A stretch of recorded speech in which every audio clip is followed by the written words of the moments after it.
paggawa ng rep magnet, ang mga kailangan natin ay vinyl sticker. So, ang gamit ko is Quap Matte. Meron tayong iba't ibang klase nito. Merong glossy at saka transparent. Then, meron tayong photo top. Ito yung nilalagay sa taas ng sticker para maging waterproof siya. So, meron din tong iba't ibang design tulad ng photo top matte, photo top glossy, tapos meron din 3D. So, ako, ang gamit ko ngayon is glitter type. Ang ganda-ganda nito pag gabi. Kasi nakikita yung mga kinang-kinang niya talaga. Then, syempre, yung pinakamahalaga is yung magnet sheet. Matte side na to, dito nyo ididikit yung sticker. Tapos, itong glossy side, ito yung pinangdidikit sa rep. So, syempre, meron din tayong pangkat. Gagamit tayo ng gunting or paper cutter. Tapos, itong die cutter. So, ngayon, open na natin yung cameo silhouette. Then, drag natin yung design na gusto natin.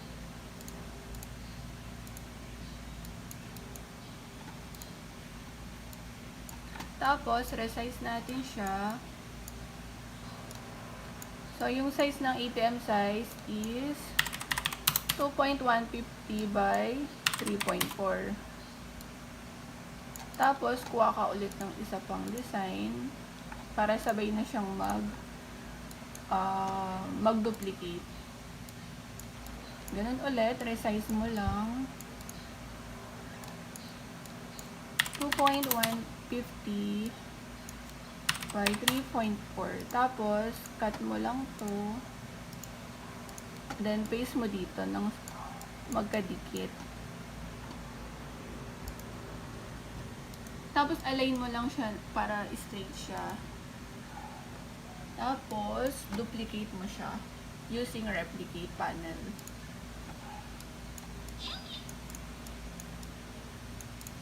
So, yung kasya sa A4 size is 10 pieces. Ayan. Diretso mo lang siya ulit para pag kinat mo siya dun sa die cutter tsaka sa paper cutter maayos.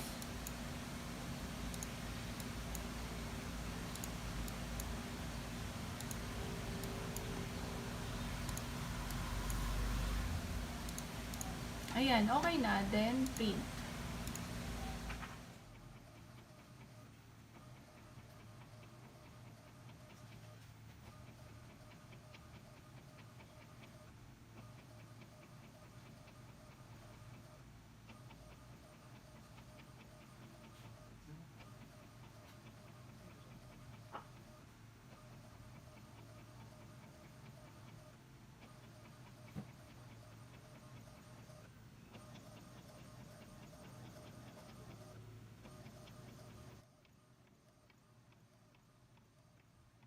Few inches later, day 2, day 3, day 4. A few moments later. So, ayan, nakapag-print na tayo. Meron ako ditong glitter, tapos 3D, tapos eto matte. So, ngayon gagawin natin, ididikit na natin siya sa magnet sheet. Ayan. So, nga pala dapat, yung didikitan mo is matte. Tapos yung glossing side, ito yung pinadidikit sa ref. Kaya dito ka dapat magdidikit ng sticker.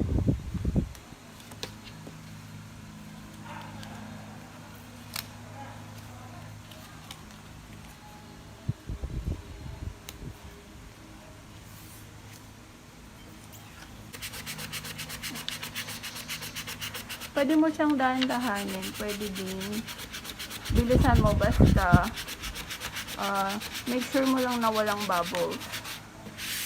Yan.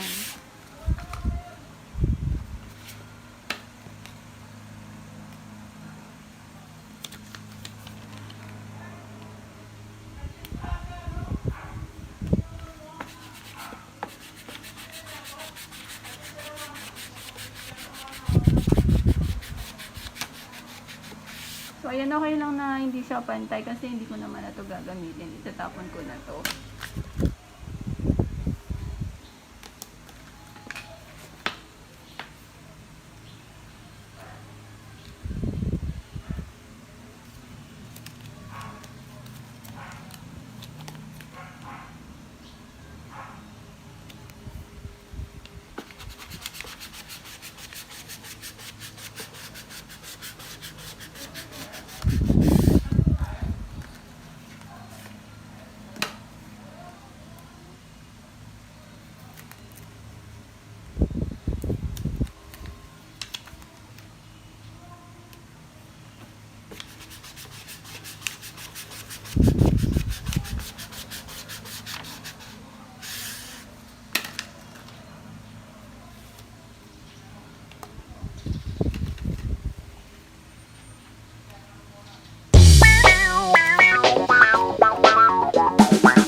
So, ayan. Tapos na natin siya dikit dito sa magnet sheet. Ayun naman, gagawin natin is kakatin natin siya dito sa paper cutter.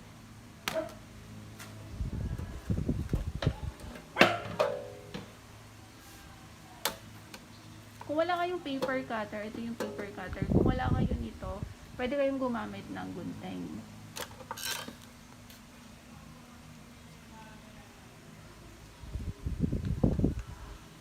So, hinahati ko lang siya sa gitna para pag kinat natin siya dun sa die cutter, magkasya siya.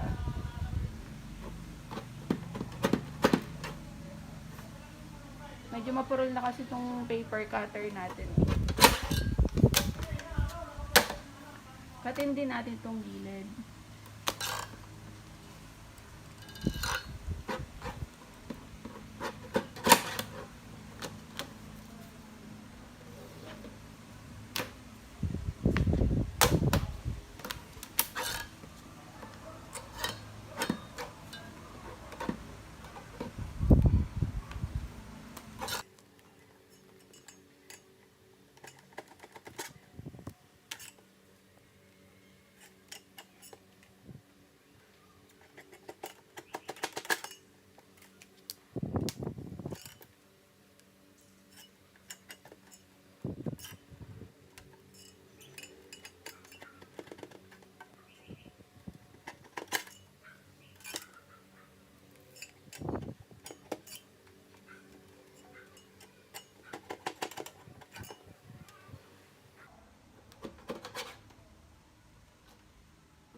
Ayan, tapos na natin siya katin.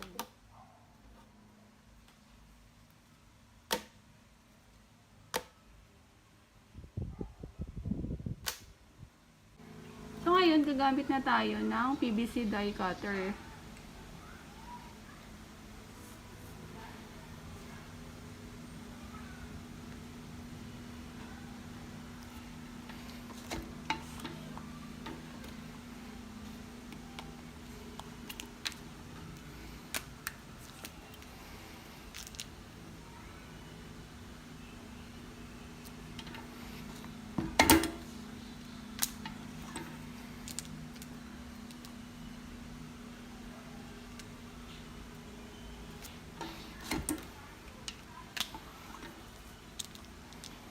Dapat i-align mo siya ng maayos para makat siya ng maayos.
255 pieces kasi yun yung order ni customer sa akin. So ngayon, papakita ko sa inyo yung mga design. Eto, puro matte to.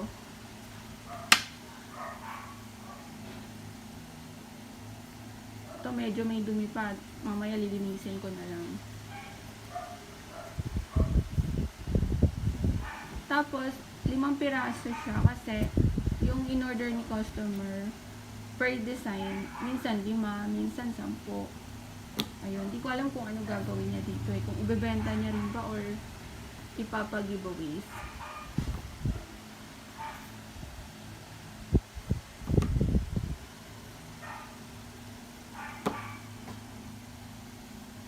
Yan.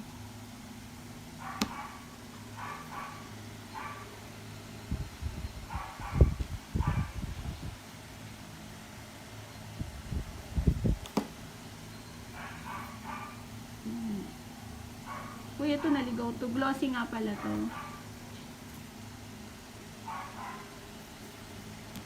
Basta itong matte, ito yung magaspang.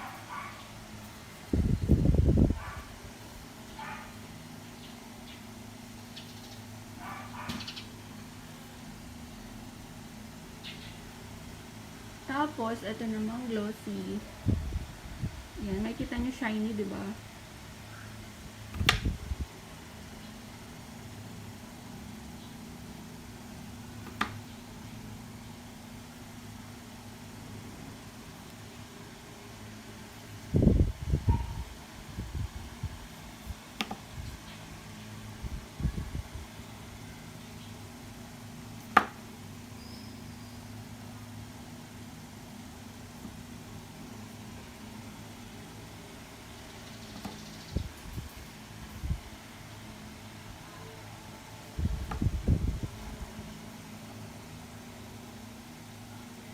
Ayan. Tapos, meron tayo ditong glitter.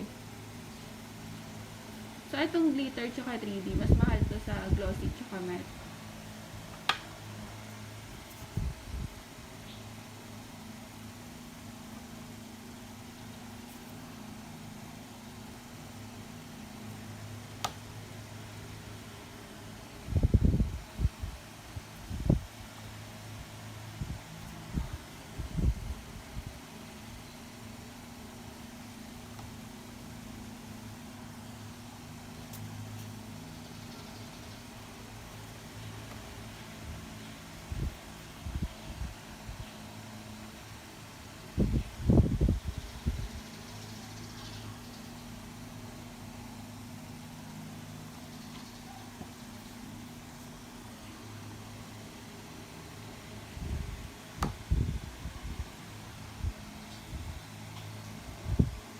Tapos yung natitira is 3D.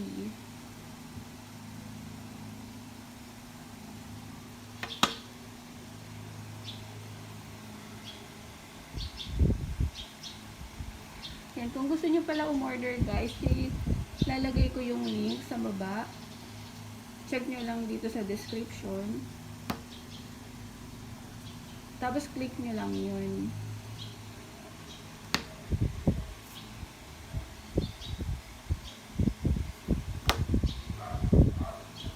Yan. Makikita nyo to sa Shopee page namin, tapos sa Lazada. Pwede rin sa Facebook.